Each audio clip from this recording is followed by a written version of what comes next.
એક છોકરો પ્રેમ બહુ કરતો અને પ્રેમમાં ગાંડો થઈ અને એનું અવસાન થયું. કિસાન યાત્રા નીકળી એટલે જેને પ્રેમ કરતો હતો એને પીડા થઈ. હા હા મારા માટે છે નાનું ખોળિયું ખાલી કરી દીધું. પણ એ શમશાન યાત્રા જ્યાં નીકળી ઓલી મેડી ઉપરથી આમ ટગર ટગર ટગર ટગર જોવે છે. હા હા ઓળખવામાં ભૂલ કરીને ગડગડતી દોટ મૂકી અને જ્યાં કબ્રસ્તાન હતું શમશાન યાત્રા કયો કે કબ્રસ્તાન કયો ને આવી અગ્નિ દેવાની તૈયારી હાલતી.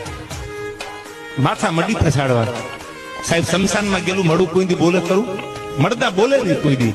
પણ કવિએ એને બોલાવ્યું છે, સાંભળજો શું કહે છે કે જો સુધુ એ તમન્ના ફિર હમે ઠિકાને લે આઈ, चले जिस राह पे हमें फिर मेखाने ले आई.